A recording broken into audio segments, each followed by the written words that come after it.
Let's pause for a word of prayer together. Gracious God, may the words of my mouth, the meditations of all our hearts, be pleasing and strengthening to you, our rock and our Redeemer. Amen. Now, those that have had a chance to get to know me a little bit know that part of my personality is silliness and joking around and being goofy. And classic example of that is on the first and third Sundays of the month, our church takes a small delegation to Silverado, a memory care facility just across catty corner from us. And we sing 4 songs and have a little message and have some prayers. And as soon as I say the benediction, I'll say, I've got a joke for you today. And I usually have 2 or 3 jokes for them, and they're usually groaners, but to see their faces kind of smile and laugh a little bit, it's a great experience. Now, the best part of this is on times I'm not able to go, and Denise fills in for me on those Sundays. They get to the benediction, and Denise and the group thinks they're done, and the group says, "Where's the guy with the jokes?" And so I thought, this is a win for a memory care facility to know there's a guy that's silly that's supposed to be telling them jokes.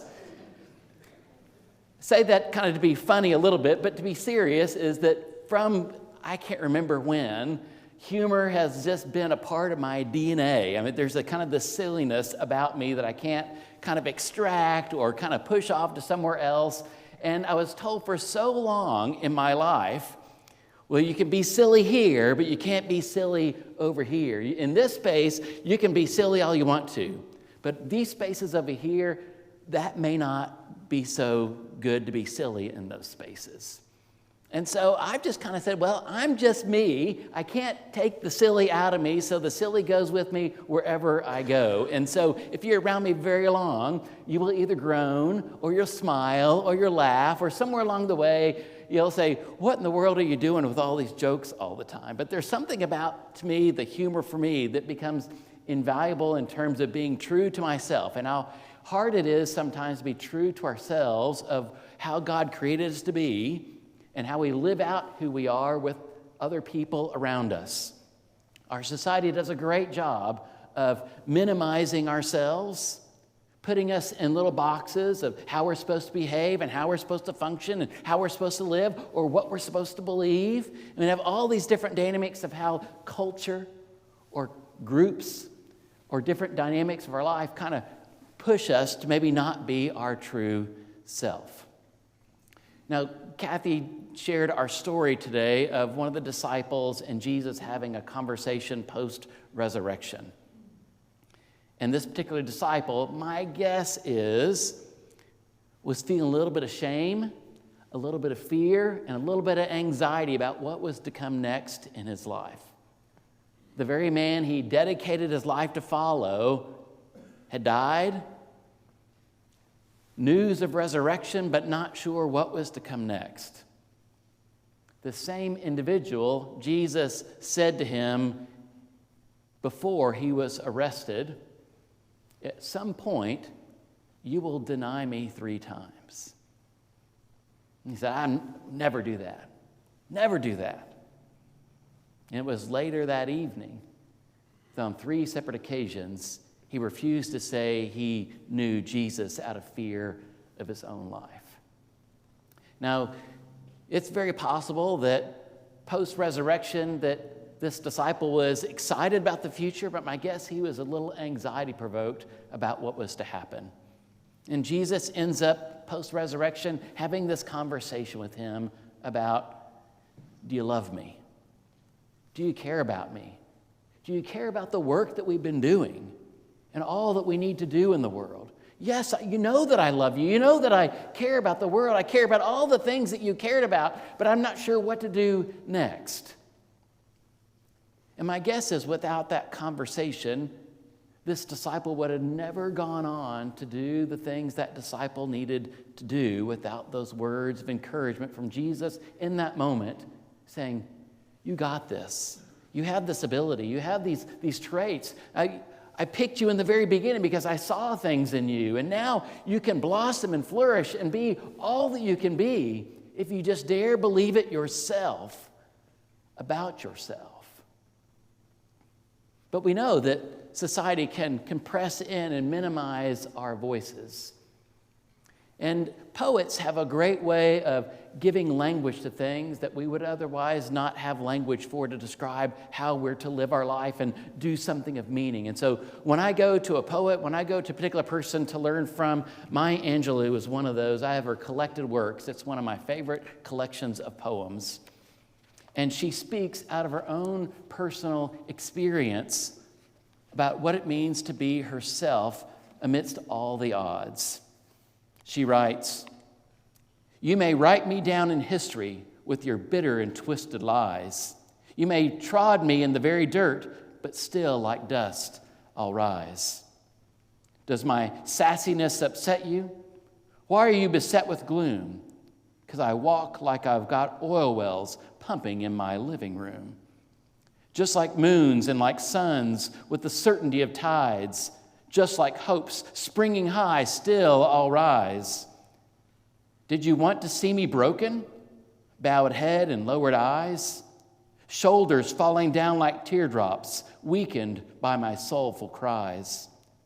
Does my haughtiness offend you? Don't you take it awful hard, 'cause I laugh like I've got gold mines digging in my own backyard. You may shoot me with your words. You may cut me with your eyes. You may kill me with your hatefulness, but still like air I'll rise. Does my sexiness upset you? Does it come as a surprise that I dance like I've got diamonds at the meeting of my thighs? Out of the huts of history's shame I rise. Up from the past that's rooted in pain I rise. I'm a black ocean leaping and wide, welling and swelling, I bear in the tide. Leaving behind nights of terror and fear, I rise. Into a daybreak that's wondrously clear, I rise. Bringing the gifts that my ancestors gave, I am the dream and the hope of the slave. I rise, I rise, I rise. This is a person that history was against her. Power and privilege was against her, and found a way to rise up, knowing that voices around her encouraged her, allowed her to be the poet, allowed her to be a flourishing individual, one that would influence how we would think and how we would live and how we discern and understand the world around us. Maya Angelou could be herself, partly because of the strength of who she was, but partly of the strength of those that encouraged her along the way. 1978, Gilbert Baker was having a conversation with Harvey Milk, who was the first openly LGBTQ politician in California. And Harvey Milk had suggested to Gilbert Baker, the LGBT community needs a new symbol. And Gilbert Baker went on to put together what we now know as it was the original pride flag in 1978. He said, the LGBT community needs a symbol that says, this is who I am. And so Gilbert Baker put together what we know as the pride flag, knowing that every color represented a different element of pride about themselves. Every dimension of the life that they have and share in the world, they could hold that flag and say, this is who I am, when society says, you are not accepted, you are not welcome. But we have seen over the years that if we let the outside voices control us too much, we minimize who we are. And we need those trusted voices around us, encouragement, you can do this, you can accomplish this. I began thinking about my own life and ministry. I've shared more than once that my original desire when I entered Texas Christian University, TCU, in 1988, my goal was to come out a CPA. I was going to be an accountant, was my initial plan. And in seminary, one of the things we learn about is there are two kind of calls. There is an inner call and an outer call. And the inner call is the stirrings within yourself saying, I am discovering this within myself and I'm going to be this. I will tell you, in the early times of college, the inner call was not functioning in terms of going into ministry. That was not an operable call that was functioning in my life. But the outer call was extremely powerful. One of my young adult sponsors said, Chris, I guess you're going on to seminary after your undergraduate. Do what? Seminary? I'm not going to go to seminary. I'm going to be a CPA. I'm going to be an accountant. It has nothing to do with what I want to do with my life. Well, you should give it some thought. And then I'm at a young adult conference for college students. And the keynoter came in and talked about vocation. And the thing he said was, if you can find something you love to do more than anything else in the world and get paid to do it, you're in the right world. You're in the right kind of vicinity. And I try, what do I love more than anything? And it was these outside voices that got me discerning. What is the one place I love? And I realized the place I loved more than anything else was the church. And then by the time I said, I think I want to do this, everyone goes, well, we already knew that, but I hadn't figured it out myself. But all these other voices helped me kind of confirm and celebrate the very person that I was becoming. Being yourself when you're in a place of power and privilege can be an easy thing to do. When you're a person that feels marginalized and shamed and hated for your background or your experience or the life you've led, finding a place to be yourself can be much more challenging and sometimes even harder to manage. And when you're in that kind of place, the thing that can be the greatest deterrent for us is that inner voice that either says you can do it or you're no good. And that inner voice is a powerful, powerful voice. I once had a counselor tell me to combat that inner voice that might be negative. He said, use this little technique. It helps me out a lot. Whenever that negative voice enters your head, give it a nonsensical voice. Instead of having a voice with authority that says you're no good, have it be Woody Woodpecker that says, ha, ha, ha, ha, you're no good. And so every time it sounds silly, there's my silliness coming out again, but every time that voice pops up and I give it that voice, it loses its credibility. And all of a sudden, the voices that matter rise to the surface, and the voices that actually allow me to become the true person that God intends me to become. And so pay attention to your inner voices and cast out the ones that prevent you from being your true self.